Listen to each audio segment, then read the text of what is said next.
Hello class और आज के इस बहुत ही खास सेशन में आप सबका स्वागत है। एक इकोनॉमिस्ट होने के नाते मुझे हमेशा उन घटनाओं ने अट्रैक्ट किया है जो ग्लोबल मार्केट्स को रातों रात हिला के रख देती हैं। आज हम मैक्रो इकोनॉमिक्स की एक बहुत ही क्लासिक केस स्टडी का एनालिसिस करने जा रहे हैं, द टकीला क्राइसिस। सुनने में शायद किसी ड्रिंक का नाम लगता है ना? लेकिन हम 1994 और 95 के उस दौर में वापस जा रहे हैं जब मेक्सिको की इकोनॉमी एक ऐतिहासिक संकट से गुजरी थी। ये सिर्फ एक देश की कहानी नहीं है, बल्कि ये समझने का एक शानदार मौका है कि कैसे एक लोकल फाइनेंशियल क्राइसिस देखते ही देखते ग्लोबल कंटेजियन या संक्रमण का रूप ले लेता है। तो अपनी नोटबुक्स तैयार रखिए। आज के हमारे सेशन में हम क्या क्या कवर करने वाले हैं। सबसे पहले देखेंगे इल्यूजन ऑफ स्टेबिलिटी यानी स्थिरता का भ्रम, फिर डीवैल्यूएशन के कारण पैसों का गिरना, इसके भयानक इकोनॉमिक इंपैक्ट्स, और आखिर में सबसे दिलचस्प हिस्सा टकीला इफेक्ट। एक स्कॉलर के रूप में किसी भी ग्लोबल क्राइसिस को समझने से पहले हमें उसकी जड़ों की बहुत ही सिस्टमैटिक तरीके से जांच करनी चाहिए। चलिए बिना देरी के शुरू करते हैं। Section 1, the illusion of stability. तो हम चलते हैं 90s के दशक की शुरुआत में। एक ऐसा समय जब मेक्सिको की इकोनॉमी का बाहरी आवरण बहुत ही चमकदार था। अब 90 के दशक की शुरुआत में अगर बाहर से देखा जाए तो लगता कि मेक्सिको की इकोनॉमी एकदम रॉकेट की तरह ऊपर जा रही है। 1992 और 93 के दौरान उनकी करेंसी यानी पेसो यूएस डॉलर के मुकाबले एकदम मजबूती से टिकी हुई थी, बिल्कुल अपनी एप्रिसिएशन की अपर लिमिट पर ट्रेड कर रही थी। पर ऐसा जादू हुआ कैसे? इसके पीछे कुछ बड़े पॉलिसी चेंजेस थे। सरकार ने बैंकिंग सिस्टम को प्राइवेटाइज कर दिया था और रूल्स काफी ढीले कर दिए थे। कैपिटल अकाउंट पूरी तरह खोल दिया गया। कर्ज को रीस्ट्रक्चर करने के लिए ब्रैडी प्लान काम कर रहा था। और सबसे बड़ा गेम चेंजर 1993 में मेक्सिको का नाफ्टा यानी north American free trade area में शामिल होना। इन सब चीजों ने मिलकर पेसो को एक ऐसा बख्तरबंद सूट पहना दिया था जो देखने में बिल्कुल अभेद्य लग रहा था। लेकिन अर्थशास्त्र में जो चमकता है वो हमेशा सोना नहीं होता। स्क्रीन पर इस क्रिटिकल कॉन्ट्रास्ट को देखिए। एक तरफ हमारे पास ये ऐतिहासिक रिफॉर्म्स और एक सुपर स्ट्रॉन्ग पेसो, बहुत बढ़िया, राइट? लेकिन जरा दाईं तरफ नजर डालिए। एक बहुत ही खतरनाक करंट अकाउंट डेफिसिट या चालू खाता घाटा चुपचाप बढ़ रहा था। मतलब मेक्सिको एक्सपोर्ट से जितना कमा नहीं रहा था, उससे कहीं ज्यादा इंपोर्ट पर खर्च कर रहा था। मजबूत पेसो की वजह से बाहर का सामान मंगाना काफी सस्ता हो गया था।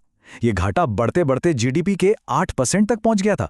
इमेजिन कीजिए, ये शानदार आर्थिक उछाल दरअसल एक टिक टिक करते हुए टाइम बम को, एक बहुत बड़ी भेद्यता को छुपा रहा था। और यही टिक टिक करता टाइम बम हमें लाता है सेक्शन 2 पर, ट्रिगर्स ऑफ डीवैल्यूएशन।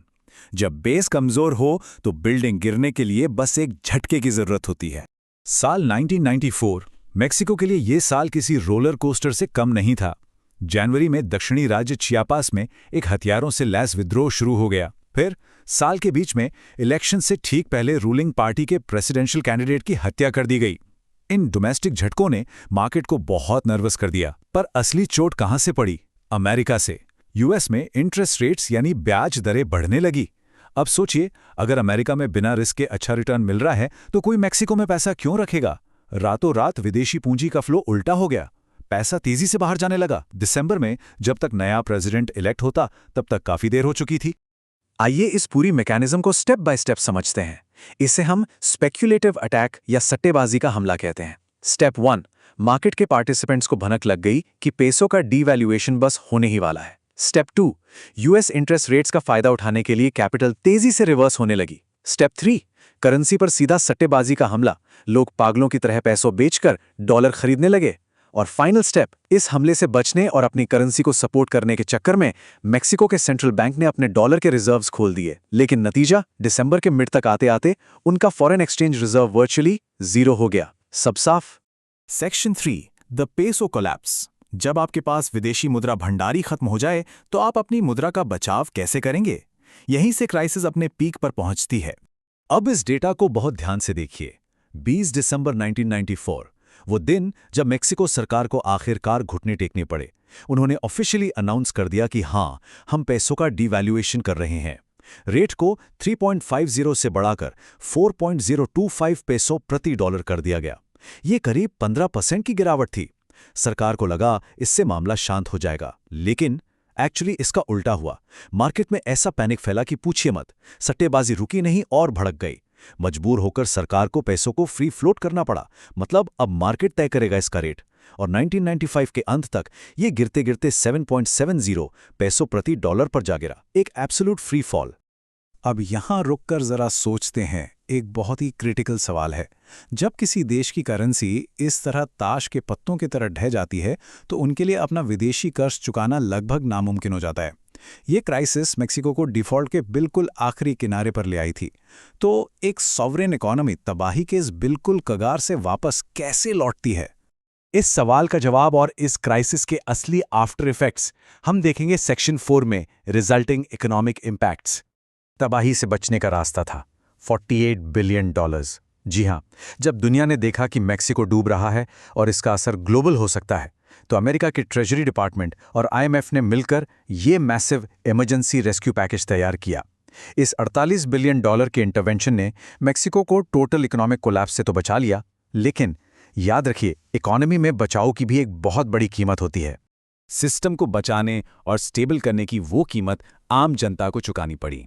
1995 की डोमेस्टिक हालत सच में बहुत डरावनी थी। इकोनॉमिक आउटपुट सीधे 6.6% नीचे गिर गया, कारखाने बंद होने लगे और बेरोजगारी सीधे डबल हो गई।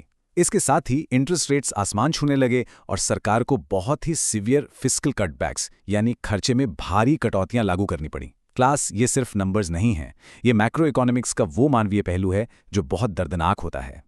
जरा इस चार्ट पर एक नज़र डालिए, ये शॉक की इंटेंसिटी को बहुत क्लियरली दिखाता है। 1994 में मेक्सिको में इन्फ्लेशन यानी महंगाई दर सिर्फ 6-9% थी, काफ़ी मैनेजेबल। लेकिन पैसों के कोलैप्स के ठीक एक साल बाद 1995 में ये रॉकेट की स्पीड से उछलकर 35% पर पहुंच गई। रोज़मर्रा के सामान की कीमतें रातों रात आउट ऑफ कंट्रोल हो गईं। ये आम इंसान की जेब पर एक बहुत ही ब्रूटल प्रहार था। अब आते हैं हमारे फाइनल और सबसे क्रिटिकल पार्ट पर, section 5, contagion, the tequila effect. क्योंकि अर्थशास्त्र में कोई भी देश एक अलग थलग द्वीप नहीं होता। तो ये टकीला इफेक्ट आखिर है क्या?